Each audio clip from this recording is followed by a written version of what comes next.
Preseason camp media availability is over Tuesday here at the Woody Hayes Athletic Center. We finished up our interviews with Brian Hartline and the receiver corps, Parker Fleming, and some special teams specialists. And earlier today on Buckeye Talk, this would be Tuesday, the one you're going to listen to on Wednesday, Stephen Means asked us what statistical over-unders for freshman receiver Carnell Tate, or really if any of the freshman receivers would break that number. And I expressed my skepticism about whether that would happen, and I think we're going to go re-record that segment before you guys hear it, because Marvin Harrison Jr. certainly would say take the over on Carnell Tate. What did he say about Carnell Tate tonight, Stephen? He said a lot more than I thought he was going to say. So maybe I keep getting on you about Andrew, about not driving your bus for Sonny Styles this far. I'm like driving a sidecar for Carnell Tate, and I'm not driving it fast enough. I just wanted to get a read on him because Ryan Day keeps bringing him up. So I asked Brian Hartline, is he going to play meaningful snaps? And in so many words, he said yes. So we'll see what that means when they actually play football, but he said yes. And he called him a very mature football player.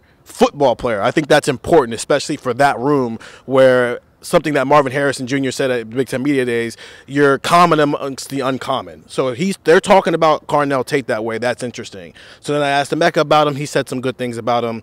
And then I asked Marvin Harrison Jr. about him, and he said he's going to be special. He said that he reminds him of where Marvin and Emeka were as true freshmen. And Garrett Wilson used to talk about this a lot with Marvin and Emeka, how they showed up as true freshmen and raised the level of competition in the room, because they were working at a level that Garrett Wilson, right now the reigning NFL Offensive Rookie of the Year, and Chris Olave, the other rookie wide receiver who had 1,000 yards, they weren't working that hard. And those two raised the level of competition. So I asked Emeka and I asked Marvin that idea. And before I could even finish the question, Marvin went, yeah, they're doing that for us. It's crazy how that rolls around here. So, yeah, I'm going to drive a little sidecar for Carnell Tate because it seems like he's pushing to really get playing time, because they're not talking about him like, oh, he's coming along, it's going to be great in the long haul next year, whatnot. They're talking about it like right now he can have an impact on Ohio State. Well, Marvin actually said not where he was as a freshman. He said Carnell Tate is probably where I was last year. And you followed up and said, wait, you mean – he said as a sophomore. And you said, wait, what? And he said, yeah, last year. Like that Carnell Tate is already at that stage. And so we clarified that that's what he meant to say, and he said it. So we'll see what that means as far as like getting him on the field. But Andrew, all of the Ohio State receivers that are coming in here, including some guys who frankly have been sort of passed up on the depth chart, are all really talented guys. They're all really good football players. They are ranked among the best players in the country.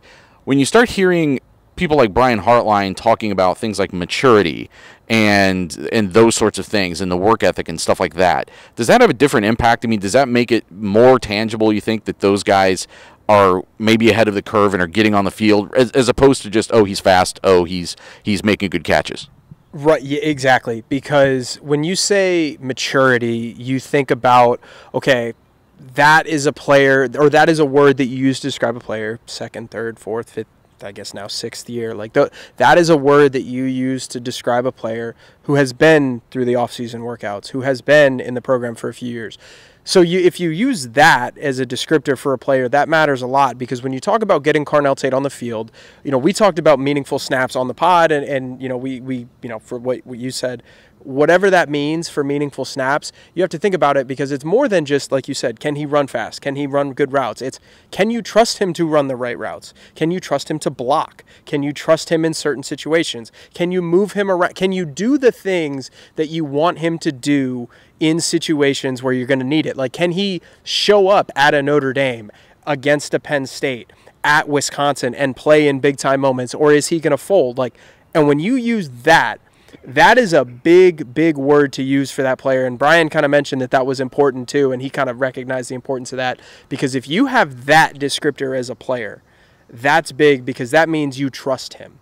And I think trust, especially for young players, is way, way more important, because we all know Carnell Tate's talented. Like, everybody watching this, everybody that has seen practice, everybody that has read anything about Carnell Tate knows this kid can play football. But now you're talking about a dude who knows the offense, it sounds like, who knows how to play, who knows how to be a college football player at Ohio State. That's a huge deal, and it means the coaches trust him, and if the coaches trust you, you're going to play.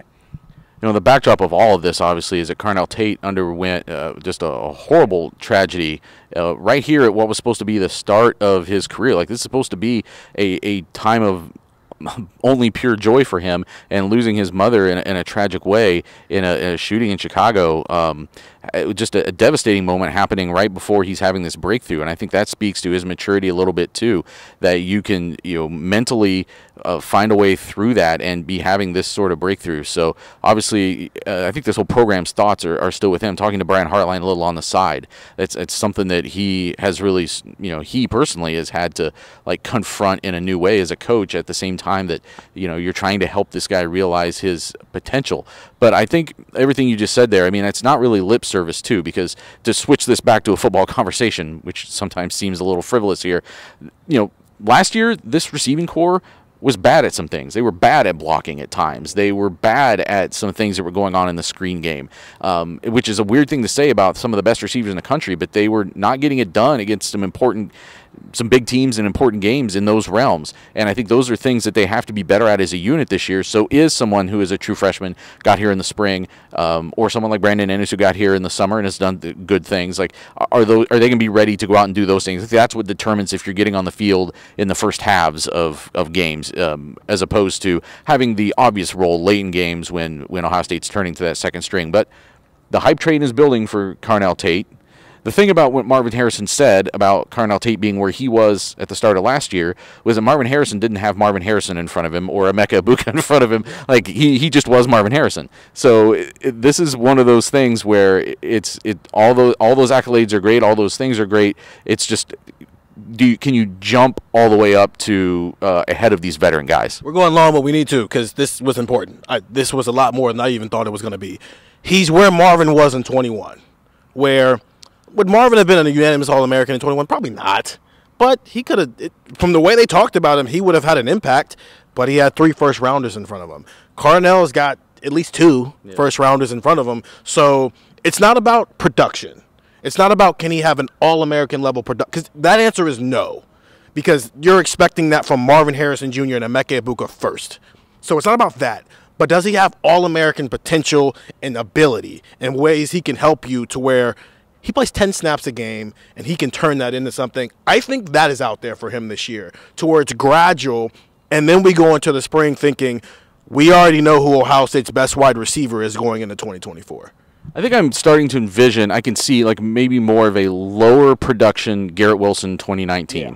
Where, because he's probably not going to play. I mean, Garrett Wilson was in on like the second or third series of the first game of his freshman year and was very productive that year and made some mistakes. And I think on that one of those first series, I remember him like blowing a block or blowing something, screenplay. And it's like, so those mistakes were still happening, but you saw the flashes of what was going to come. And I'm curious to see if that's kind of maybe how this is going to play out for Carnell Tate.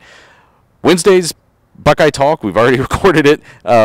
It's going to sound a little bit different than what we just said here because we hadn't talked to these guys yet. But more Carnell Tate talk there, a lot of other talk about the receivers. And get the text 614-350-3315 because Marvin Harrison had barely gotten done saying those things about Carnell Tate before they were coming to your phone from Buckeye Talk.